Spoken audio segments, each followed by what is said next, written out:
He laughed when I asked if he could fix the front step I tripped on. "Maybe don't walk if you can't handle it, Grandpa," he said, pouring a beer. My daughter took his side.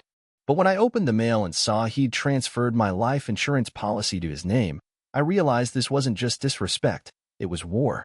So I went to the one person who could expose everything, and that day. I'm 67, and I've lived in Rochester, New York my whole life. I spent over 40 years working as a machinist.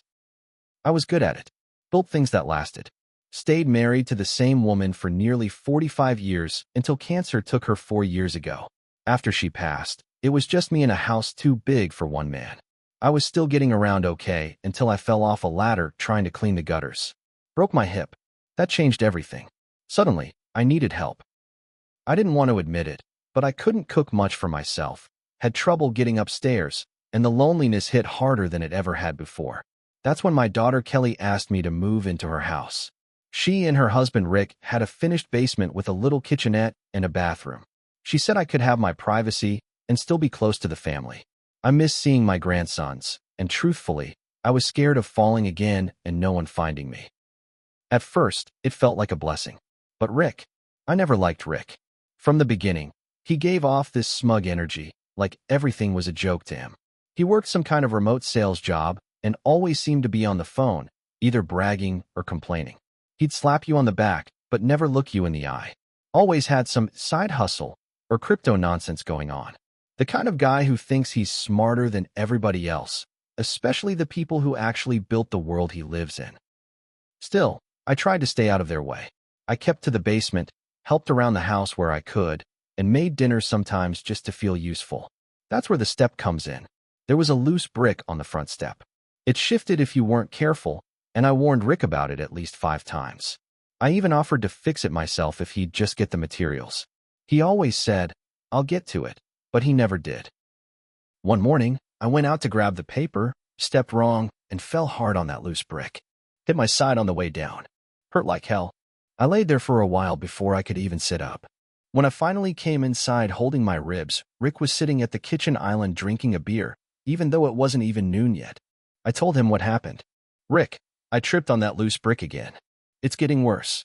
He just looked at me, smirked, then actually laughed. Not just a chuckle. A real laugh, like I'd told him a joke. Then he said, "Maybe don't walk if you can't handle it, Grandpa." And he popped open another beer. Kelly was folding laundry in the living room. She didn't even look up. I stood there in pain, humiliated, and no one gave a damn. That night, I couldn't sleep. My ribs throbbed every time I turned. I laid there thinking, is this what I am now? A burden? A joke? But the real gut punch came 3 days later. The mail had come, and instead of sorting it, Kelly left it all on the counter upstairs. They were out with the kids at soccer practice, so I went up to get mine. There was a letter from the insurance company. I almost didn't open it. I thought it was just an annual update or something. It wasn't. It was a confirmation notice. My life insurance policy had been transferred. The ownership was no longer under my name. It was under Rick's. I stared at that paper for a long time. My name was there, sure, but not in the right places. The signature didn't look quite right.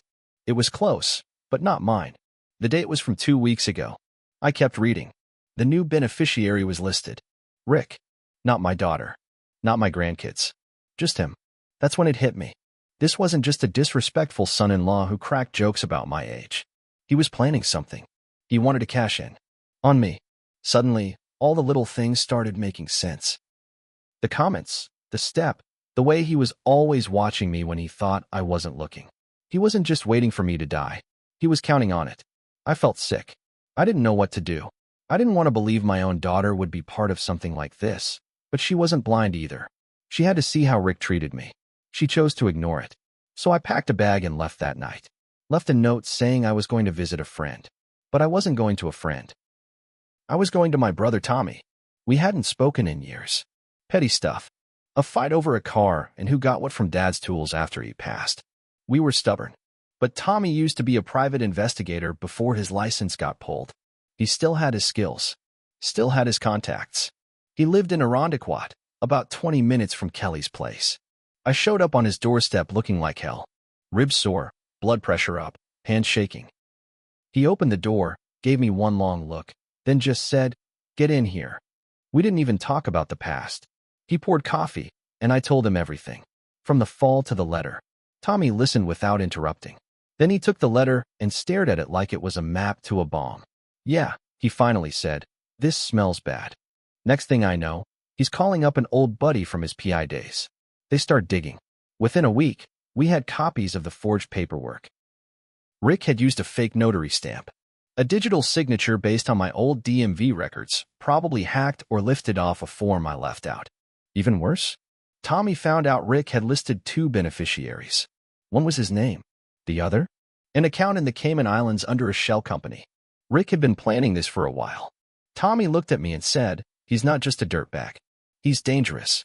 I stayed with Tommy for 2 weeks while we kept digging. Every day brought something new, something worse. Rick hadn't just transferred my policy, he'd been slowly setting things up for months. He accessed my email, ordered duplicate credit cards, changed my mailing address on one account so I wouldn't notice bills disappearing. He was building a paper trail that made me look senile. I even found out he called my old doctor's office pretending to be me and requested copies of my medical records.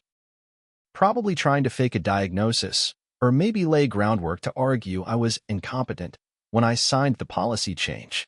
This wasn't just some greedy idiot. He had a whole plan. Tommy's friend helped us pull Rick's financial background. That's when we found something wild. Rick was drowning in debt. Tens of thousands in gambling losses. Sports betting, mostly. He'd maxed out 3 credit cards and taken out a payday loan in Kelly's name last year without telling her. All of it hidden under different shell accounts and burner apps. He was desperate. And now I knew why he laughed when I tripped. Why he brushed off the broken step. Rick wanted me dead. And the worse I looked, old, hurt, confused, the easier it would be for him to get away with it.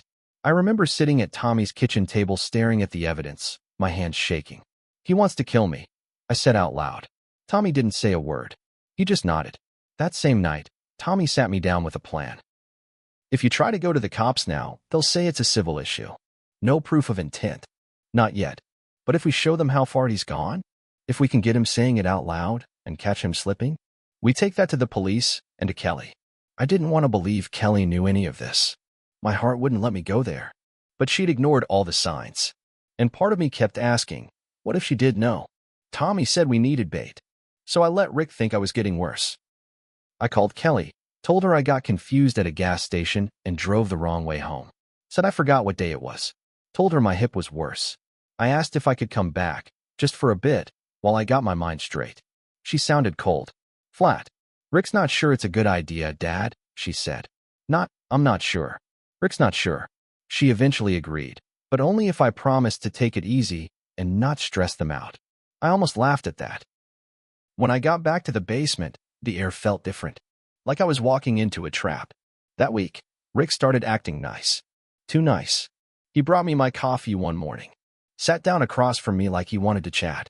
You ever think about end-of-life stuff? He asked. I just stared at him.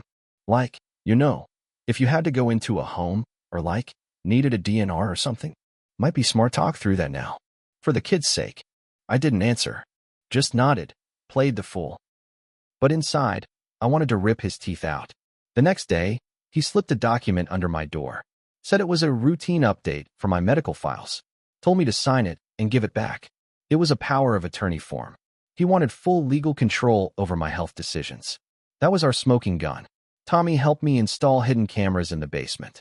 One in the smoke detector, one in a picture frame on the wall. We wired my room for sound. I even left the POA form sitting on my desk, half signed, to tempt him into talking. And he did. The camera caught him walking in, looking at the paper, and muttering to himself. Sooner the old bastard goes, the better. We got him on video holding the policy letter, laughing. He won't know what hit him. The final nail came 3 nights later. He got drunk and came downstairs thinking I was asleep. Sat on the recliner across from my bed, drinking and talking to himself. You had a good run, man, he said. Now it's my turn. Just sign the damn paper. He stood up, leaned over me, and said real quiet, I could end it in your sleep, and nobody would ask questions. We had it all. On camera. Clear as day. I didn't move. Didn't speak. Just lay there, heart pounding, knowing I was no longer scared. I was ready. After we got the footage, Tommy and I were ready to bring it to the police. But that's when the story twisted again. Before we could turn it in, Tommy got a call from his old friend at the DMV. We'd asked him to quietly check if anyone had run a background search on me or tried to pull my driving records, just in case Rick was planning to stage something on the road. Turns out, someone had. 2 weeks earlier, someone logged into the New York DMV system using a notary's ID from a town near Buffalo and accessed my driver's history and emergency contacts. The notary? A woman named Cheryl Fields. Deceased since 2019. Fake account. Used only once. That meant Rick could help. He wasn't working alone. And when Tommy did a deeper dig into Cheryl's info, he found a strange connection. Cheryl used to work at a loan office that Rick's younger brother, Jason, had visited a lot during his bankruptcy in 2018. It clicked. Jason, the quiet one, lived in Utica. Used to do IT work. Had a fraud conviction from years ago. Tommy pulled Jason's current info. The guy was running a fake identity service out of his apartment, selling forged documents, signatures, and even VPN access. His whole business was helping people disappear or steal someone else's life on paper. Rick had a helper. We thought this was just a one-man scam. It was worse. It was a setup with people who'd done it before. I didn't want to tell Kelly yet. I still had hope she wasn't involved. But that changed fast. Tommy was checking a shared account Kelly used with Rick to pay for house stuff. He noticed a strange charge, $12,000 wired out a week after the life insurance transfer went through. It was listed as legal prep. We found the company. A fake LLC registered in Georgia to an address that didn't exist. Same shell company Rick used for the offshore account. But the transfer wasn't from Rick's name. It was from Kelly's. And the IP address that made the transfer? It came from inside the house. The same Wi-Fi I used downstairs. Tommy turned to me. She helped him. I didn't want to believe it. So I asked her. Next morning, I waited until Rick was gone and asked her to come down to the basement. I told her I needed to update my will and asked for her help reading through the forms because my eyes were getting bad. She came down, sat across from me, calm as anything. When I slid the insurance letter across the table and watched her eyes go wide, I knew. She wasn't shocked. She was busted. She didn't say anything at first, just stared at the paper. Then she stood up and whispered, I told him not to do it like this. My stomach dropped. I said, so you knew? She looked down. He said it was just a transfer. Said it was just a backup, just in case something happened. I slammed my hand on the table. Backup. My death is not a contingency plan. That's when she got cold. You don't understand, she said. We're drowning. He lost his job 2 months ago. The house is underwater. We have nothing. I stood up, wincing. My hip burned. My heart hurt more. You let him put a target on my back. She didn't answer. I told her I had proof. Told her we had him on camera. Told her we knew about Jason, about the fake documents, the offshore account. She finally broke. Sat down. Started crying. I didn't know it went that far, she kept saying. I didn't know. But she did. She knew enough. Tommy and I decided to move fast. We had more than enough for the cops now. We just needed to get the last piece, Jason. So Tommy did something crazy. He went to Utica. Found Jason's place. Acted like a desperate man needing a new identity. Offered cash. Said he was trying to get away from a lawsuit. Jason took the bait. Started bragging. Talked about how he helped a guy set up a whole new profile for his father-in-law. Said it was clean, fast, and smooth. Tommy got it all on audio. By the time he left Utica, we had a full file ready for the DA. But when we got home, something had changed. The basement door had been kicked in. My drawers were open. The cameras were ripped out. And the POA form? Gone. When I saw the basement door busted in and my things torn apart, I knew Rick had found out. He'd figured out the cameras. Maybe Kelly told him. Maybe he saw something out of place. Either way, he knew I wasn't some old man dozing in a recliner anymore. I was a threat. Tommy and I stood in the basement, looking at the mess. He didn't say much. He just locked his jaw and picked up the wrecked picture frame where one of the cameras used to be. We had enough footage saved on backup drives. I kept them in a box in Tommy's car. Rick hadn't touched those, but he'd taken the original power of attorney form, the one he needed to show someone I signed away control of my life. I had one thing left to do. We went straight to the police with everything. The fake signatures, the forged notary stamp, The audio of Jason, the offshore account in Rick's name, and the camera footage of him standing over me, drunk, whispering that he could kill me in my sleep. I expected them to push it off, say it was a civil issue. But when the detective saw the full file and watched that one clip, Rick in the basement, muttering, "Sooner the old bastard goes, the better," he didn't blink. He picked up the phone and called the DA. Rick was arrested 2 days later. He was pulled over outside a liquor store on East Avenue. Kelly was in the passenger seat. The cops found burner phones in the glove box and a briefcase with $5,000 in cash. When they brought him in, he denied everything. Said I was senile, paranoid. Said I was confused and making it all up. He didn't know we had the documents. He didn't know we had Jason's confession. He didn't know the cops had already raided Jason's apartment that morning and found dozens of forged identities, mine included. It unraveled fast. Jason flipped. Said Rick had promised him $10,000 if the insurance came through. Claimed Kelly didn't know much, just helped with some transfers. But I knew better. Kelly was never arrested. But she lost everything anyway. CPS opened a case because the financial fraud had been done from the family's home, with minors present.